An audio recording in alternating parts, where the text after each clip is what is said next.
Good morning.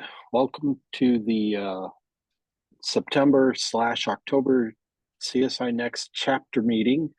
I'm Daniel Hargreaves, one of the early founders of CSI Next and current treasurer.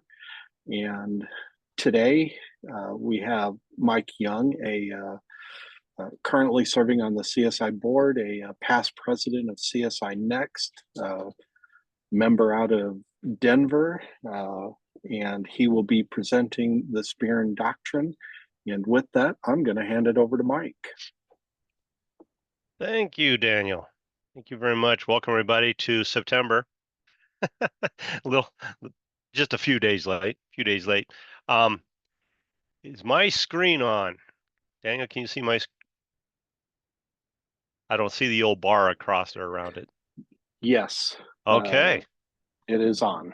Fantastic. I'm going to assume everybody can see what's going on. Welcome to, again, the September meeting, October 4th, 2024. We're going to give a little bit of a talk on what affects me at work occasionally as an owner. I'll get into the little introduction here in a bit, but welcome to today's presentation. It's meant to be a refresher on the Spearn Doctrine and not necessarily new information. Hopefully this is not brand new to everyone on the call, but if it is, I'm sure you'll have lots of reasons to go and investigate this a little bit more.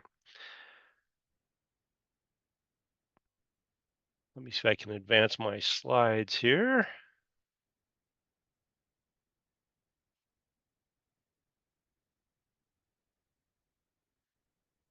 There we go. Quick introduction for those of you that don't know me. As Daniel mentioned, my name is Mike Young.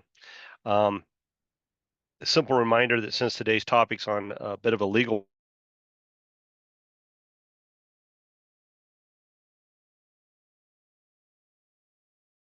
is intended as legal advice. For those that do know me, know that I like to share my opinions about things and my experiences, but it's just that, opinions and experiences.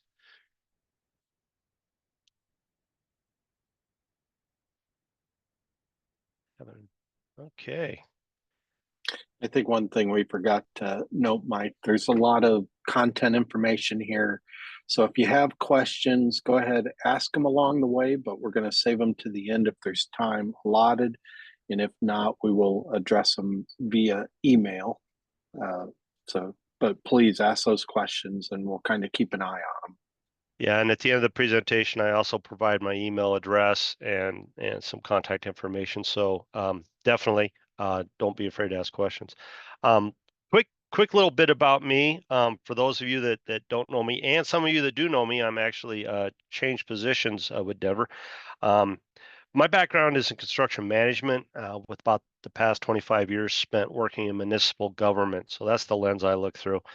I recently joined the special projects team at the Denver International Airport, and I'm working on the completion of what we call the Great Hall project, which is a $1.3 billion upgrade to the Jeppesen Terminal, the big tent that people recognize DIA by, or DEN if you're going to buy a ticket. Basically, the reason is we're looking forward to receiving 100 million travelers per year, so we're trying to upgrade the old facility for that. I've been a member of CSI since '92. I've served as the chapter president for Denver, and as Daniel mentioned, CSI Next. I've also served as president of the Southwest region. I've been on the Institute board since 2019, and I'm currently serving my second term as your Institute treasurer. I've earned my BS in construction management from Colorado State University in '86.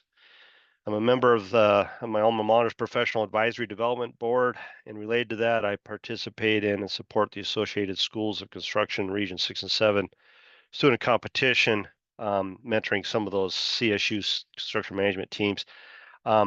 I'd like to consider myself a champion of CSI CDT, and have taught a class since 2017 based on that curriculum at the Community College of Denver. And like I like to tell my students, construction is my career. It's not a job. With that, let's get into our feature presentation here. Today's talk is on the Spearn Doctrine, which again is intended to be an introduction or a refresher, not an in-depth legal analysis of it. Again, I am not a lawyer. I think it's important to understand the doctrine simply because, in my experience, contractors are quick to lean on it, whether it applies or not. It is also a great reminder of the roles and responsibilities of the owner, designer, and of the builder. During the second half of this talk, I want to discuss how the Spirit Doctrine might apply to design, delegated or deferred design, unforeseen conditions, substitutions, and the warranty or correction period work. So why is it important? Because when it is used against you, you don't know it, it's going to cost you. Plain and simple. Little history of the Spirit Doctrine. First of all, let's start with how the Spirit Doctrine came about. 106 years ago, so this is not new rules here. 106 years ago in 1918, a contractor named Spearn was under contract with the feds to build a dry dock at the Brooklyn Navy Shipyard. The contract was just under $758,000 or 16 million in today's dollars. The location of the dry dock required the rerouting of a 6-foot diameter brick sewer line, which was part of the contract documents. The relocated sewer line connected to a 7-foot existing line that emptied into a basin.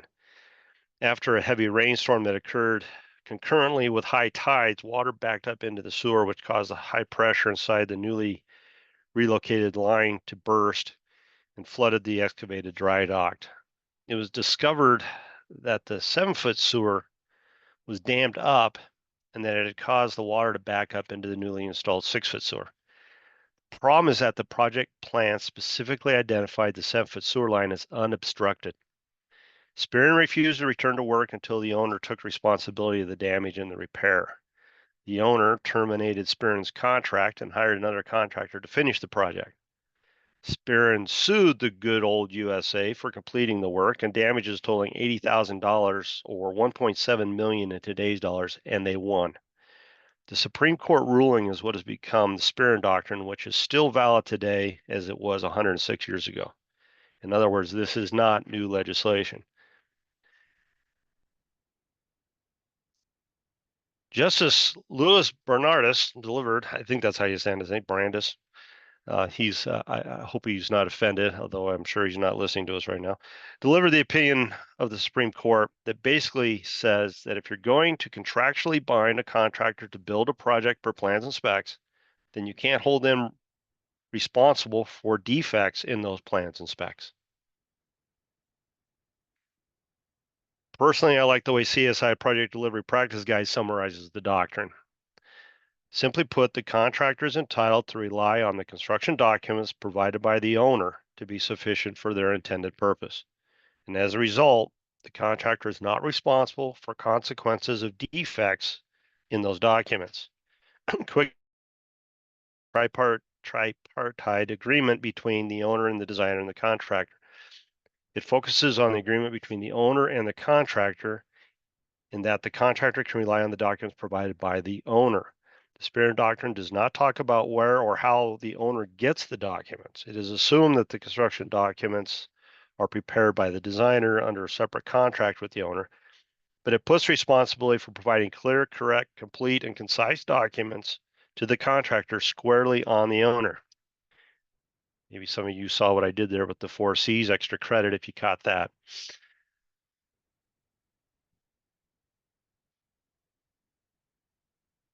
Over time, the Spearn Doctrine has been distilled down to 2 specific implied warranties. 1, the plans and specifications are accurate. And 2, the plans and specifications are suitable for their intended use. Let's break that down just a bit. Implied warranty 1. In the case of US versus Spearn, the plans indicated the obstructed sewer line was unobstructed, which was clearly not accurate. I'm sure that whoever noted the line was unobstructed on the plans truly thought it or was told that it was, but at the end of the day, that proved wrong. Rule 1, if in doubt, check it out. The problem wasn't that the drawings were wrong. The problem was that the owner didn't own the information on the drawings. The contractor presumably had no reason to question the drawings and therefore went ahead and built it per plan, which leads us to part 2.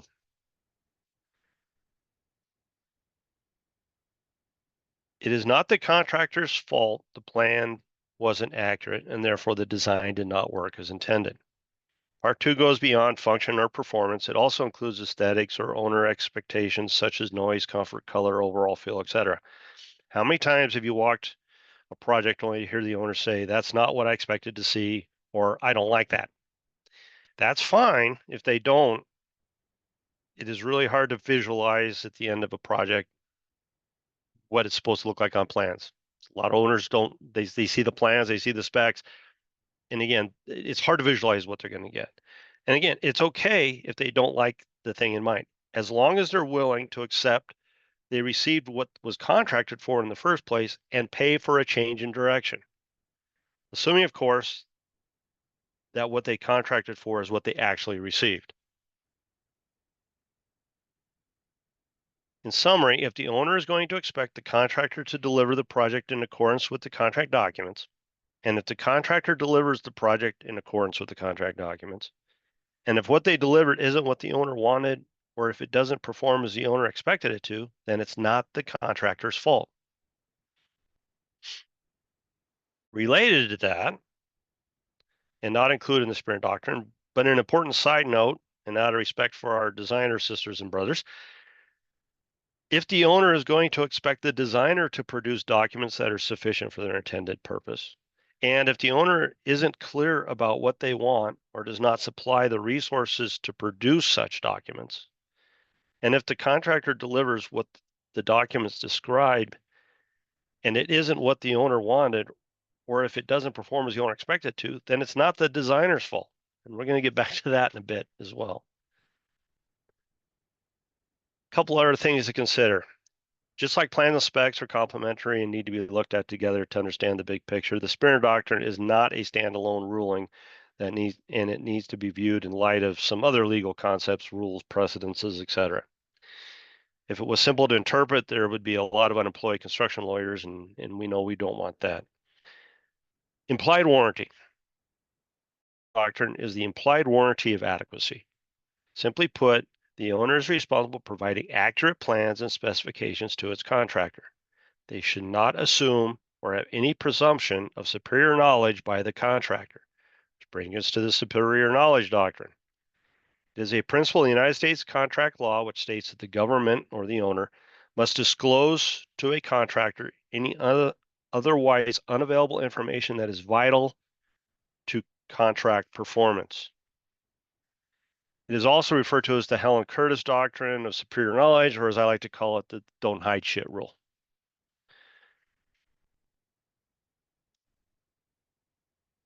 The owner, as the owner, if it is discovered that you knew something that you knew, or I'll add suspected, would affect the performance, cost, or duration of a contract, and you didn't share that information, misled the contractor, allowed the contractor to proceed without telling them, and if the contractor had no reason to believe they should doubt or question the information you provided them, you're in trouble. The key here is, did the owner know or should they have known? There are two important related items here. One, and the contractor had no reason to attempt to obtain the information. And two, or the specifications failed to put the contractor on notice to inquire more. I'll talk a little bit more about those in some examples I have. Related to the Springer Doctrine, accurate documents suitable for their intended use. Can documents rely on trade customs to fill the gaps, or do they have to explain every detail or have something detail as to how something needs to get done? The owner should be aware of the impact trade customs could have on the end result, and if they want something different, they need to state that. Again, it is important to emphasize the importance of the designers educating owners related to this. It is also a role of our manufacturing product reps can help with. What does acceptable concrete, masonry, wood framing, cabinetry, etc. look like based on a trade custom or industry standard?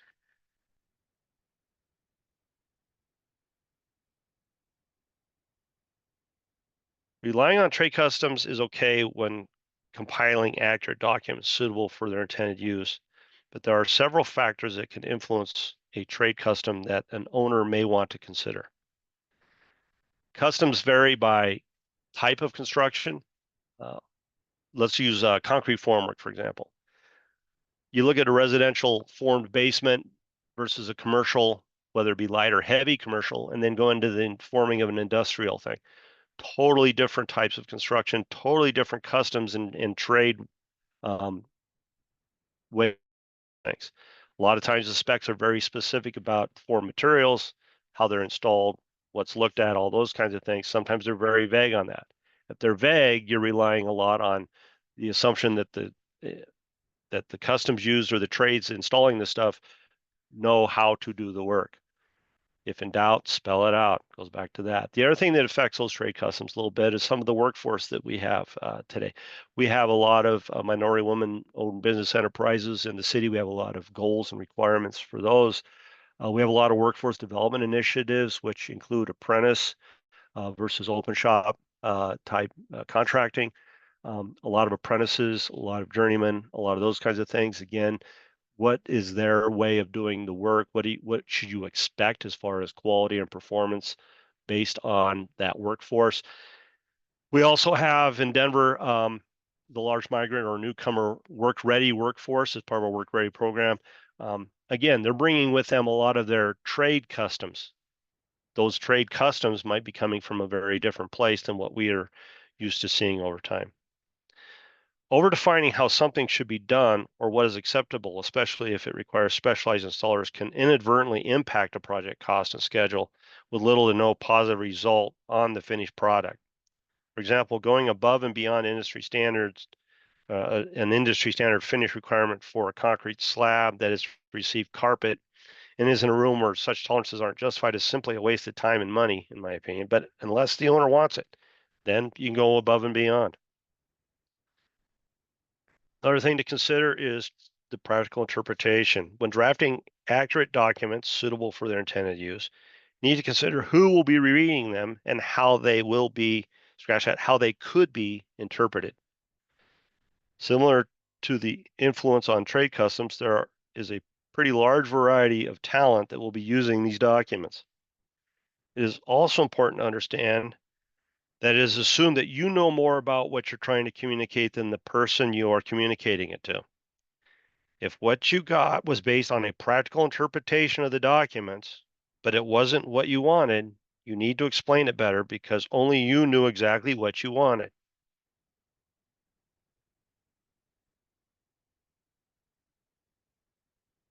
Keep in mind that when a contractor interprets the documents, they're looking at it for the most efficient and risk-adverse way of delivering it.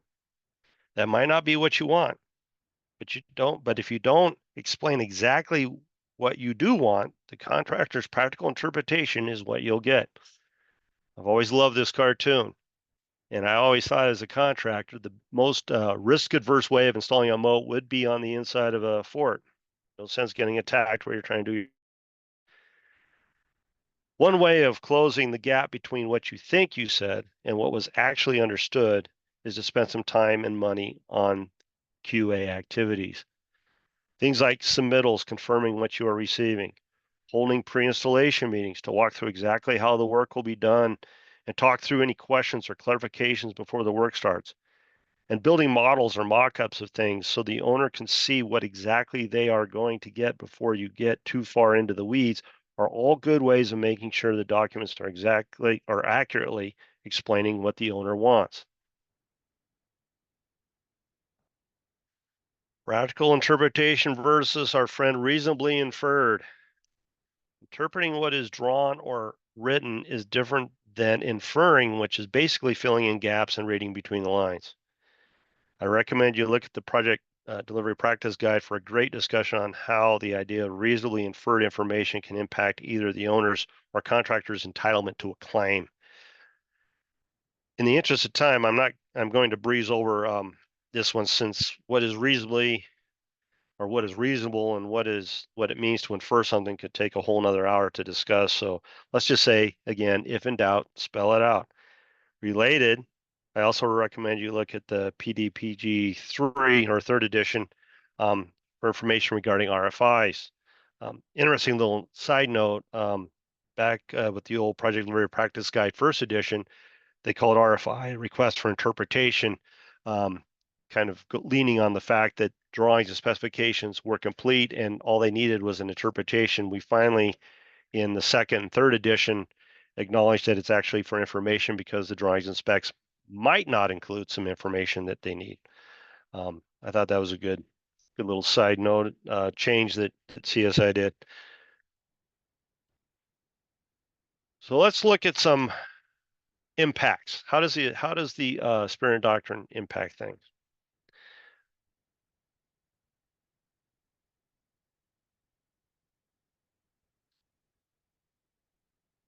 Sorry about that. Trying to get my clicker here to work right. It helps if you're on the right screen with the mouse. It all starts with the owner and before the design effort ever begins. Architects are talented individuals, but they are not mind readers. I have to remind my colleagues that all the time. Again, I'm in the owner role. They have a pretty solid grasp of what works, architects. They have a pretty solid grasp of what works and what doesn't. What will look good, what clashes, what will meet code, what will not. But they don't know what the owner needs to successfully run their business or what color they find totally offensive. Owners need to tell them. In order to produce accurate documents suitable for the intended use, the designer needs to know the intended use. The risk associated with the designer inferring what the owner wants is similar to the risk associated with builders inferring what the documents they're trying to communicate. And if you compound those two things, good luck getting exactly what you expected for or anticipated on getting as an owner.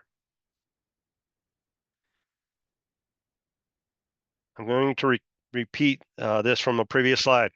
If the owner is going to expect the designer to produce documents that are sufficient for their intended purpose, and if the owner isn't clear about what they want or does not supply the resources to produce such documents, and if the contractor delivers what the documents describe and it isn't what the owner wanted, or it doesn't perform as the owner expected it to, then it's not the designer's fault.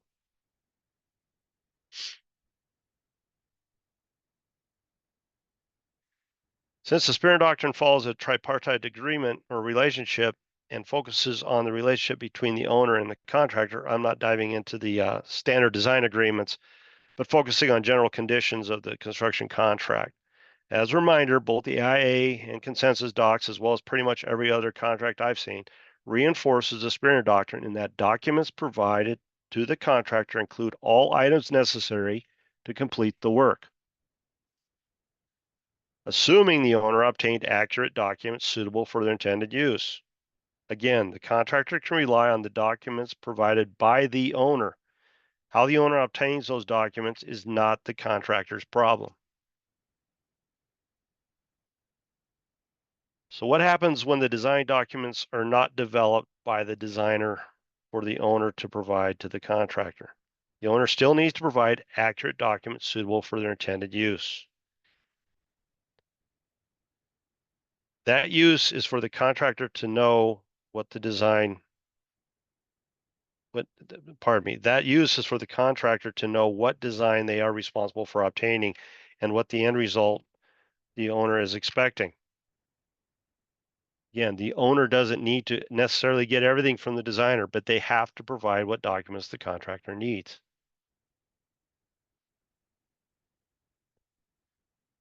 Both the IA and the consensus docs do a good job of clearly spelling this out.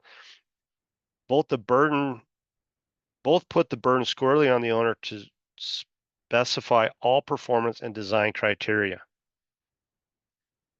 Again, delegated design is not produced by the designer of record, but it's provided by the entity, the contractor or subcontractor or supplier that has knows the ins and outs of their specific product. Railings is a good example. Those kind of storefront, those kind of things.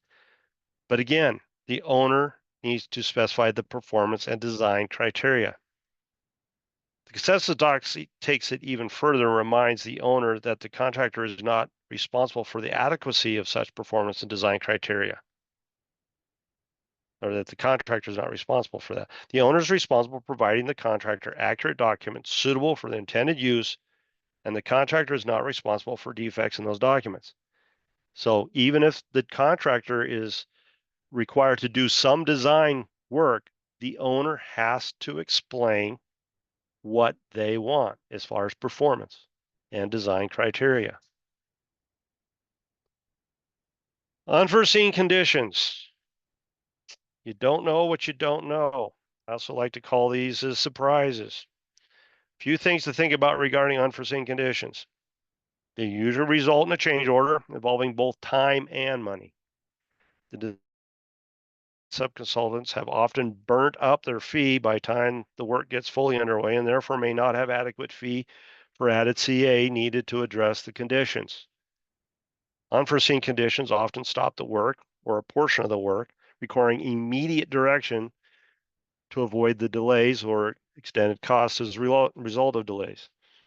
The team often takes the path of least resistance and relies on solutions proposed by the general contractor or one of their subcontractors to keep things moving. Remember, the contractors generally focus on means, method, technique, sequence, and procedures, and mitigating risk, and is not necessarily considering the best value or lifecycle performance in their solution. In other words, they may not be fully considering the intended purpose of the overall design intent. Here's an example of a unforeseen condition I ran across in a park project. This project involved the selective demolition of a building in order to create two separate buildings with an open plaza between them. During the demo, we unearthed some steel channel below grade that was installed in a previous remodel, where they cut out some foundation walls to install some overhead doors. Simple question from the contractor: what do we do with the steel channels? Quick answer: keep them in place, clean them up, cover them with rust inhibitor or mastic coating. This is what I got as an owner. Contractor solution: okay, we cleaned the channel, we sprayed it with a rust inhibitor. At least that's what the can said it was. Hell, it works on shovels and ice skates, so it should hold up with the structural member, right? Relying on the contractors, means, methods, and risk. Unforeseen conditions. It is impossible to know what you don't know, but you can reduce the likelihood of running across unforeseen conditions. First, do your due diligence. If the owner or designer cannot perform the due diligence investigations because it is simply impractical to do it during the design, make sure the contractor knows they need to do it before they get in too deep. Remember the superior knowledge doctrine. The contractor needs to be put on notice to inquire more. And owners, please consider the likelihood of running across something unforeseen and potential impacts to your budget and schedule if you do, and carry some contingency in your budget and your schedule to deal with it. Better have it and not need it than to need it and not have it. This is an example of another project I did. Hard to read, I understand, but sometimes it's simply not practical to uncover or even explore every potential impact of the design. In this example, we installed a storm sewer. It needed to cross a gas pipeline. The gas pipeline shown in yellow on the screen there. It's kind of hard to see on this side, but the proposed sewer line, which is in the light blue, crossed the gas line on a relatively steep slope inside the E470 highway right-of-way. A lot of rules in getting into that right-of-way to do a simple boring even. And again, we're on a slope that heads down in towards the highway, so it made it even more difficult. The costs and coordination required to pothole the line during design to determine the exact elevation was substantial. So we did not, the information on the plans and specs was provided based on best information available at the time from the gas company. The plan showed the design intent, but identified where the information was not accurate and put the responsibility on the contractor to do a bit of research prior to doing the work. Long story short, the gas line did interfere with the storm sewer line, which ended up being installed where you see the dark green line. So we did have to move the line. Key here is we told the contractor, back to the Springer Doctrine, and the need to accurately determine and the need for accurate documents suitable for the intended use. Letting the contractor know you don't know something and requiring them to verify what is intended to be built prior to building it is perfectly acceptable. As an owner and as a designer providing information to the owner, you need to be prepared to react to the information provided by the contractor. Again, what is the likelihood of the information you provided being incorrect? And what is the cost in time and money if you need to alter the design or respond to new information? Carry contingency. Let's talk a little bit about substitutions and it relates to the Spearman Doctrine. The topic of substitutions can be a touchy one. Some are extremely leery of them, and some, like where I work, invite them under the concept of allowing open and competitive procurement. I'm not going to get into that. Question one is relates to Spearman. Does allowing the contractor to offer something different than what was included in accurate documents suitable for the intended use transfer responsibility for the performance of the finished project off of the owner and onto them, onto the contractor? The answer is maybe. What does the contract say? If the contractor allows substitutions, if the contract allows substitutions, they need to be controlled through clear bidding and contract requirements and need to be evaluated, presumably by the owner's design professional and not just their budget department. Quick question two, next question. If the documents are accurate and suitable for their intended use, why substitute something? Simply put, life happens and things constantly change.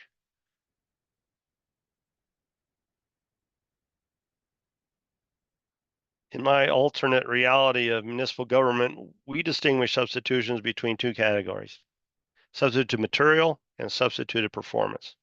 For material substitutions, we allow them if specified material is no longer available, the contractor cannot get the specified material in time by no fault of theirs. In other words, they didn't fumble the buyout in the submittal process. Or if acceptance of a substitution will save a significant amount of money without material impairing the quality and performance of the work. That's a sticky one. We ran across a lot of this during COVID and during the 2001, where we couldn't get things like switchgear. Either it wasn't being manufactured or it would be out 18 months in some cases. So we took in a lot of substitutions. We believe, based on the information received from our design professionals, that it wouldn't impair the quality or performance of the work. So we did make a lot of substitutions in that, but that is a sticky thing without material impairing the quality or performance of the work. You really don't know until it's in place and it's working. The other type of substitution is the contractor didn't perform the work exactly as specified by the contract documents. In that case, we may accept the work as substituted performance if we get some money back. Typically, we will also require a separate or extended warranty for that work. We mostly see this heavy civil and transportation work related to asphalt paving, concrete work, those kinds of things. Things like the concrete didn't come up totally to strength. Do we tear it out because it came in at 4,300 PSI instead of 4,500 PSI? Those kinds of things. What do we do? Sometimes this does slip into the vertical world though. So substituted performance and substituted material.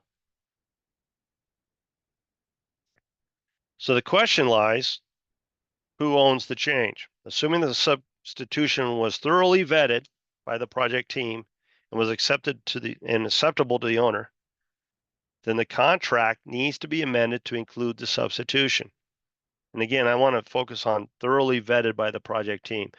Owners need to listen to the recommendations of their design team. And the designer needs to respect the fact that if the owner is okay with it, even though it doesn't necessarily meet with what the understanding of the design intent was, if they want to change their mind and they own it, they can do that. They're the owner. Bringing this back to our old friend Spearman, if the contract documents are amended or changed, then it stands to reason that the changed documents remain accurate and suitable for their intended use. The owner accepts the risk of the substitution performing the way They wanted it to.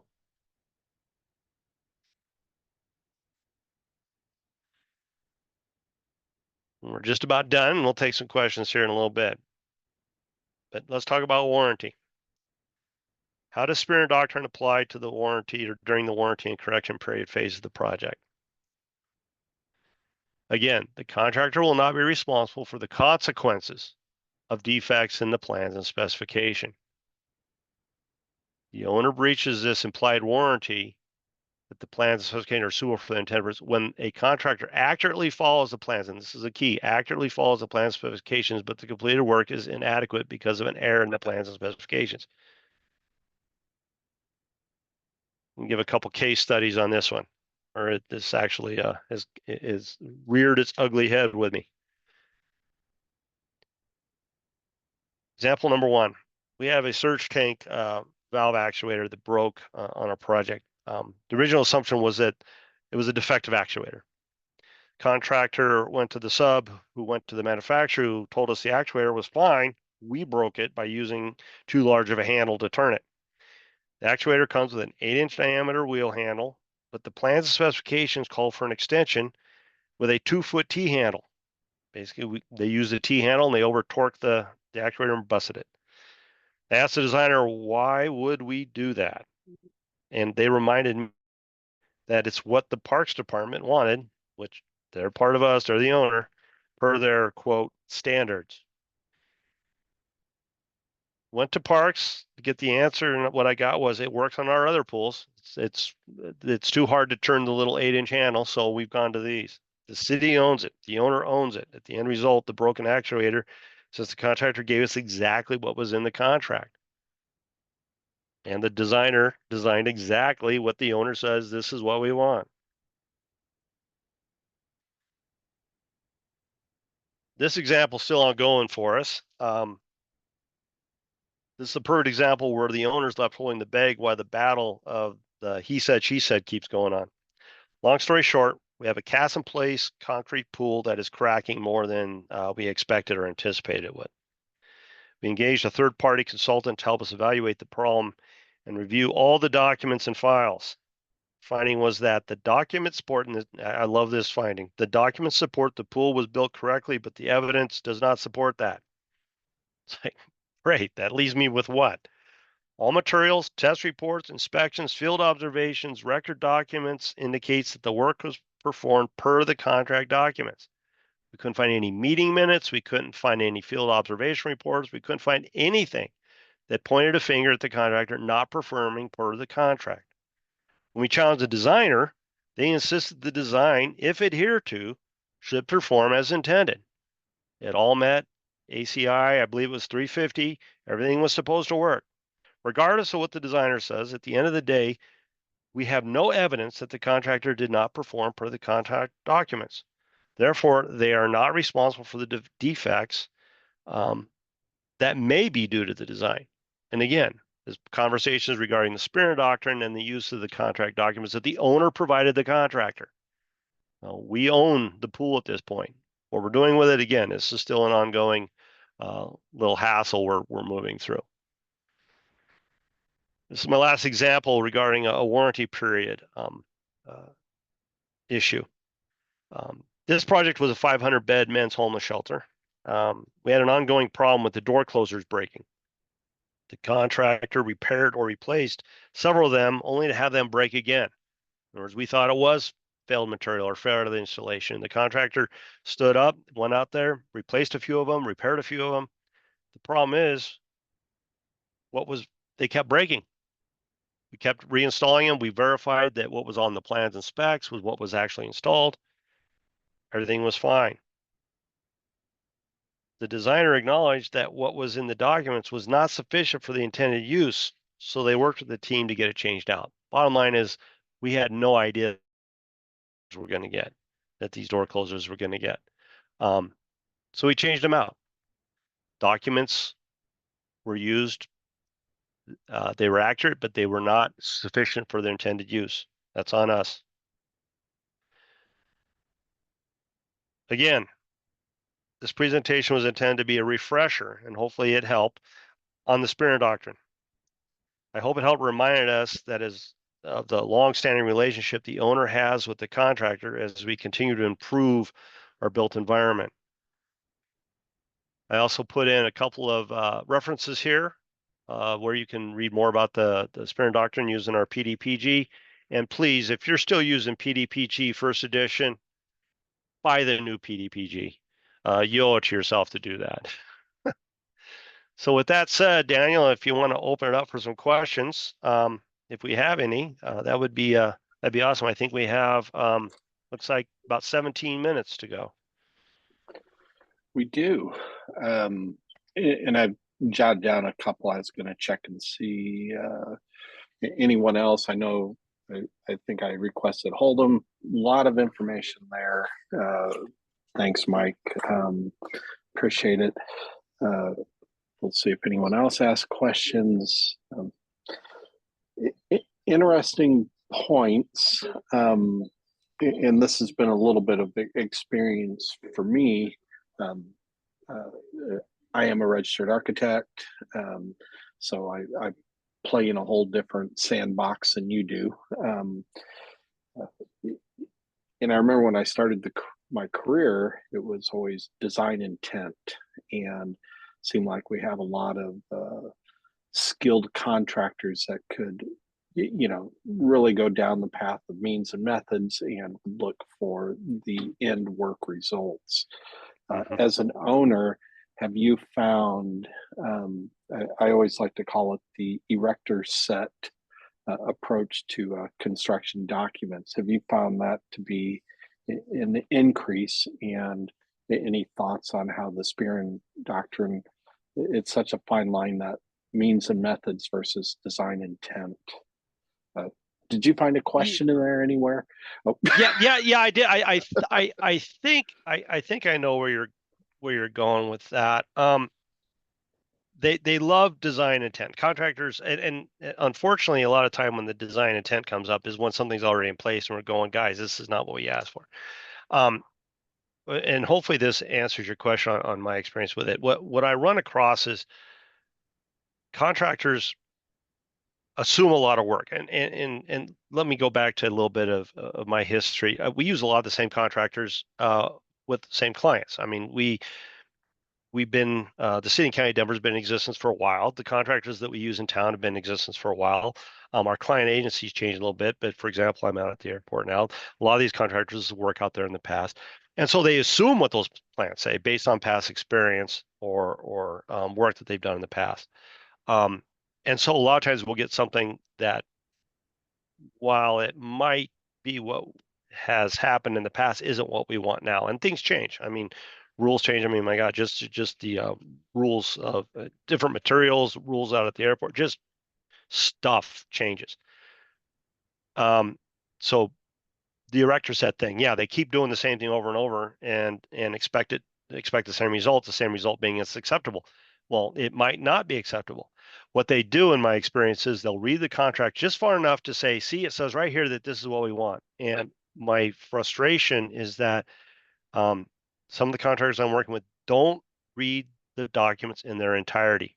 They stop where they get the answer they think they wanted, and they don't look at the whole enchilada. And that kind of fights us a couple times. So again, our contract allows for failed performance or things like that to work out a fix other than tear it out and do it right. We're getting further away from that. Again, in civil work, it makes sense when it comes to asphalt pavement. In fact, a lot of the DOT manuals actually have calculations for different performance. If you have a differing material, they actually have a calculation for what they believe is the decreased life cycle of that material. And so there's no argument is about the money you get back. But we typically say, no, take it out. This is what we want. This is why we want it that way. Build it that way. Did that answer your question, Daniel? Or does that just open up another can of worms? Well, it probably does that too. No, I think in the big picture, between the owner architect,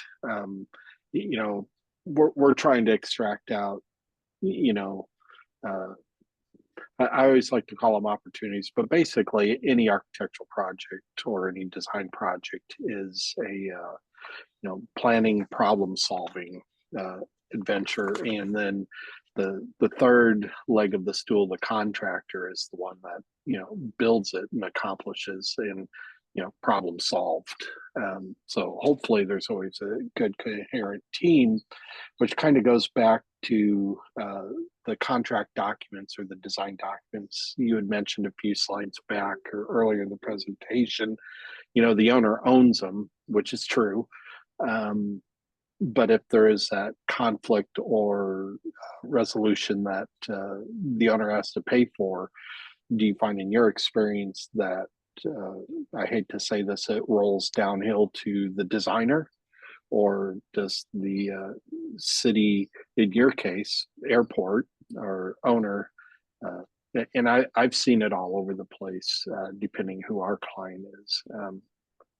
Uh, do they literally own it and realize that, yeah, there's only so far that the designer can take it and can't have all the answers, like you said, the unforeseen conditions, which push a change order. But uh, do you find that partnership between the owner designer for those contract documents, or is an owner, do you push that back onto the designer? Now that's an error and omission, and that's your problem.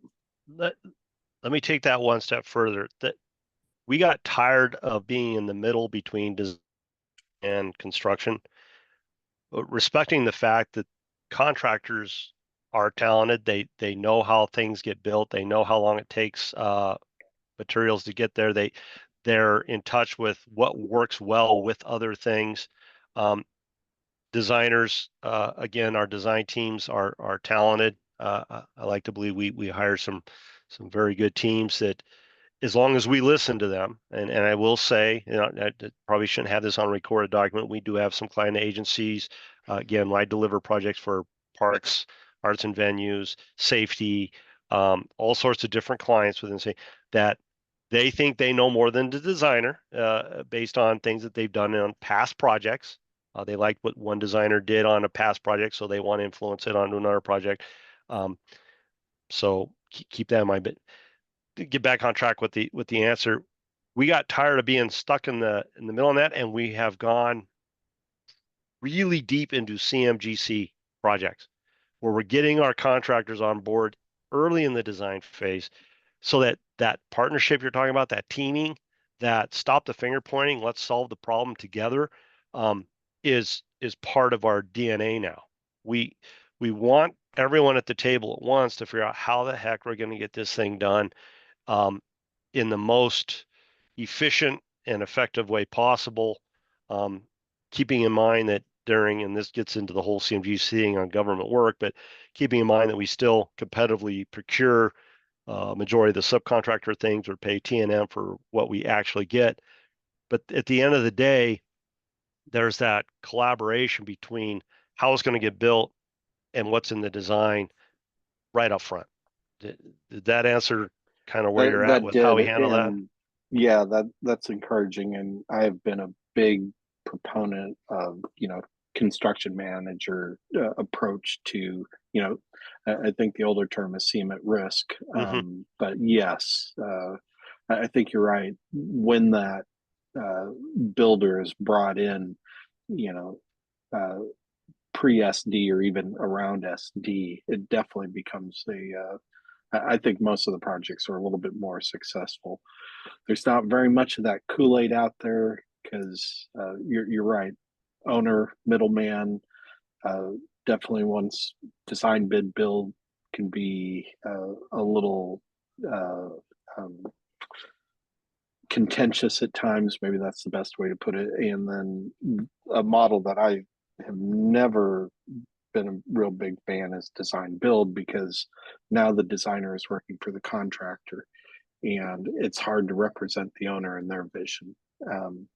Which, circling back around, you had a great, and I've had uh, um, push back your sample example of the pool with the T valve versus the 8-inch turn handle.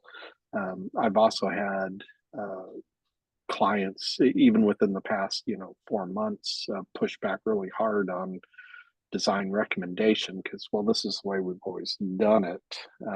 It sounds like, though, in this case, the department or the city owned that. We really wanted that T valve, uh, even though maybe the designer and even the contractor may have suggested this is probably not the best approach. Um, uh, do you find as an owner that you accept that responsibility that this is what we wanted, and now that it has failed, we'll live with it? Um, we how do I answer that correctly? We have to. We have to. Yeah, Okay. a couple things to consider on that. One is we didn't receive a real strong design recommendation saying, "Hey guys, this isn't." There was a Sure. warning, but we've done it on so many other projects and it's worked successfully that why question it? So the design didn't even bring up a recommendation saying I wouldn't do that. It's like, yeah, we've done that on 5 previous projects. It's never been an issue. It happened to be an issue on this one. Go back to the contractor. I mean, when we first did the walk, it's like, hey, this broke. We sent it to him. The contractor was savvy enough to sit there and go, well, this is why it broke. And that's because, again, he went downstream to his sub and then the manufacturer, you did what? I'm not replacing Right. that valve, you know.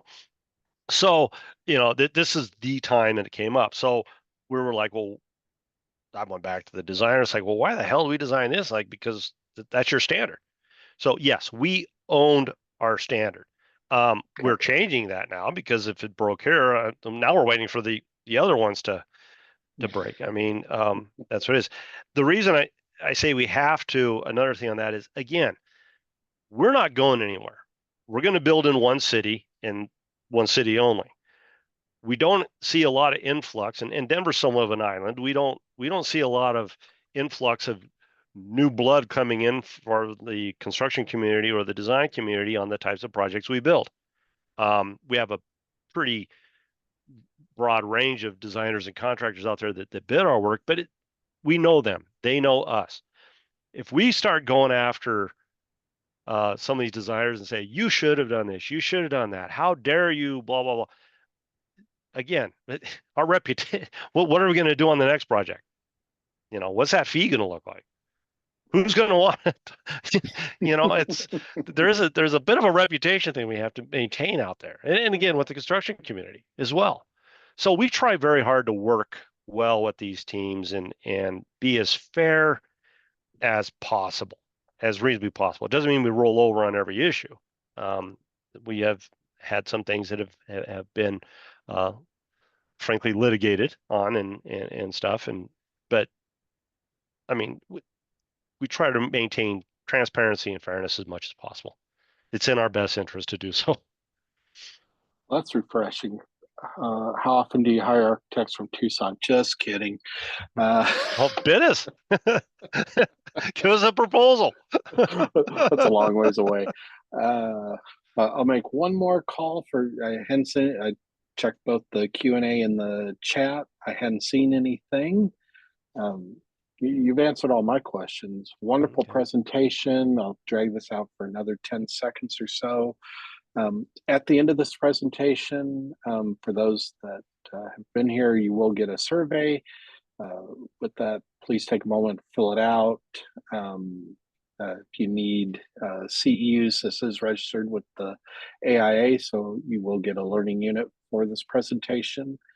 And if you need a certificate, please include that. There's check boxes and so forth along the way, and ideas for future presentations. Uh, we really appreciate that feedback.